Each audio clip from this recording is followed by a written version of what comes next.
उल्टा होता। उनकी पॉपुलैरिटी मोदी जी की वेस्ट बंगाल में अभी भी ममता जी से ज्यादा पॉपुलर हैं, परंतु मुझे लगता है कि स्ट्रेटजी में गलती हो गई कि वहां पर लोकल इशू को प्रमोट नहीं किया, लोकल नेताओं को प्रमोट नहीं किया। उनको लगा कि शायद कोई उतना बड़ा नाम भी प्रभु जी उनके बीच में था नहीं कि जिसे वो शायद एक विकल्प के तौर पर रख सके। कोशिशें बहुत सारी की गई। जब ममता बनर्जी का पोस्टर लगता था कि बांग्ला निजेर में के चाय, तो सामने बंगाल की बेटियों की तस्वीर लगा दी जाती थी, लेकिन किसी एक को पिन पॉइंट नहीं किया गया। अमित मालवीय हमारे साथ अब जुड़ गए हैं। अमित मालवीय जी, 83 सीटों को आप अपनी इस हिसाब से जीत देख रहे हैं कि भले ही बंगाल में देखिए शासन रहा हो तृणमूल कांग्रेस का, लेकिन विचारधारा वाम की बहुत रही है वहां पर। अब वाम के गढ़ में राम ने एंट्री मार ली है 83 सीटों के साथ, या फिर आप इसे एक बड़ी हार के तौर पर देख रहे हैं कि जिस पश्चिम बंगाल पर सत्ता का सपना बीजेपी देख रही थी वो 83 सीटों 83-84 के आसपास ही सिमट कर रह गया? देखिए, महत्वपूर्ण बात यह है कि भारतीय जनता पार्टी ने पिछली असेंबली में 3 सीट पर जीत हासिल करी थी। आज हम 83-84 के आसपास हैं और लगभग 90 ऐसी सीटें हैं जहां पर हम छोटे मार्जिन से अभी पीछे चल रहे हैं। 15 राउंड की काउंटिंग हो जाने के बाद अगर ये रुझान स्थायी हो जाते हैं, स्थिर हो जाते हैं, तब हम सीट का आकलन ठीक तरीके से कर पाएंगे।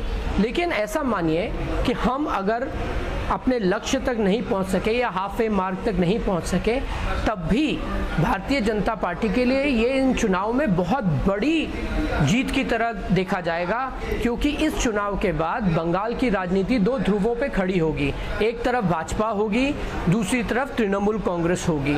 जो लेफ्ट और राइट की आप बात करते हैं, पहली बार प्रदेश में एक बहुत बड़ा आइडियोलॉजिकल शिफ्ट देखने को मिलेगा। जैसे आपने कहा वाम के गढ़ में राम, पहले इस प्रदेश में सिर्फ वाम दल हुआ करते थे।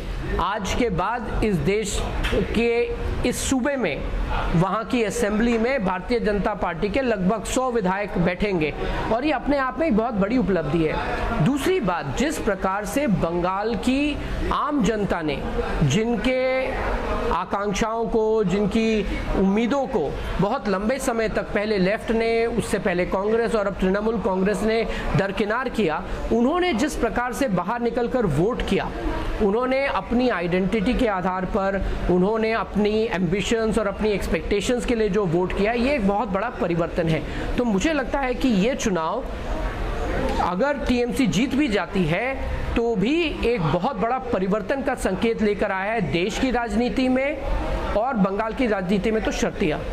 अमित जी, क्योंकि आपने एम्बिशन और एक्सपेक्टेशन का जिक्र किया है, आपकी पार्टी का एम्बिशन तो अब की बार 200 के पार का था। हर पार्टी जो कि जब भी रैली होती थी, जब भी कोई बड़ा संबोधन आपकी पार्टी के किसी बड़े नेता का होता था, अब की बार 200 का पार का नारा ही दिया जाता था, लेकिन यहाँ तो 100 के पार भी आपकी पार्टी नहीं पहुँचती दिखाई दे रही है।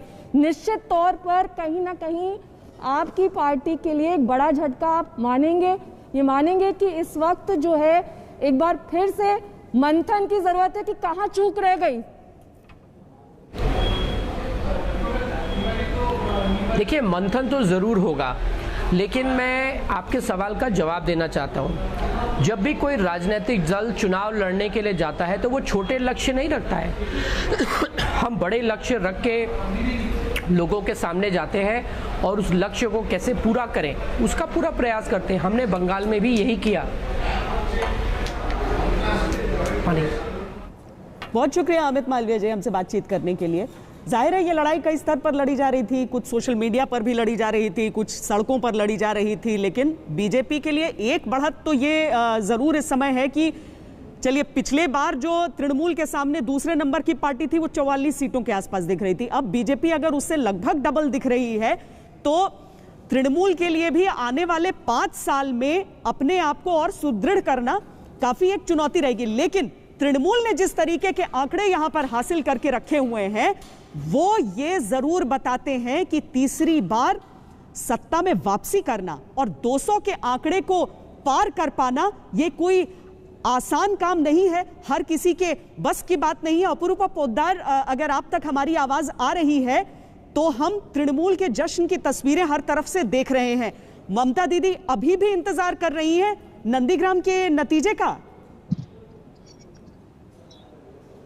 हाँ श्वेता जी, अभी भी वोटिंग प्रक्रिया काउंटिंग प्रक्रिया चल रही है और ये साफ हो जाएगा बहुत जल्दी ही और ममता दीदी जीतेगी और हम लोग तीसरे बार के लिए सरकार बना रहे हैं। ये आपने आंकड़ा देखा, देखिए भारतीय जनता पार्टी ये दावा किए थे कि इस बार तो वो लोग 200 क्रॉस कर देंगे, लेकिन बंगाल की जनता ने उन लोगों को रिजेक्ट कर दिया ये चीज से एकदम। और सबसे बड़ी बात है, वो लोग जिस हिसाब से इलेक्शन कमीशन वोट करना चाहते थे, फ्री एंड फेयर वोट हुआ और बंगाल की जनता ने वोट दिया और बंगाल की जनता ने ममता दीदी के पक्ष में वोट दिया, विकास के पक्ष में वोट दिया। जो 365 दिन बंगाल की जनता के साथ रहा, उन लोगों के पक्ष में वोट दिया, बाहरी वालों का पक्ष में वोट नहीं दिया, क्योंकि वोट आए और गए। इसके बाद देखेंगे भारतीय जनता पार्टी कहीं नजर नहीं आएंगे, लेकिन हम लोग पब्लिक की सेवा में हमेशा हाजिर रहेंगे। जयंतो घोषाल जी भी लगातार हमारे साथ जुड़े हैं। जयंतो जी,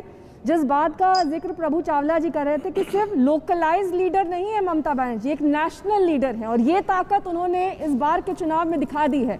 ना एंटी इनकम्बेंसी फैक्टर उनके लिए काम किया, उसको भी उन्होंने परास्त कर दिया। वहाँ पर जितनी सीटें प्रत्याशित और जितने तमाम सर्वे थे बता रहे थे, उससे कहीं ज़्यादा सीटें वहाँ वो लेकर आई हैं। दूसरी बात, जो बीजेपी के तमाम दिग्गज नेता थे वो उनके खिलाफ कैंपेन में लगे हुए थे, यहाँ single handedly Mamata Banerjee campaign को हैंडल कर रही थी। ये तमाम फैक्टर्स ममता बनर्जी के हित में। बिल्कुल, हाँ बिल्कुल। देखिए, जैसे प्रभु जी बोल रहे थे, हम तो 100% सहमत हैं। याद करना चाहिए कि 1984 में ममता बनर्जी पहले लोकसभा मेंबर बने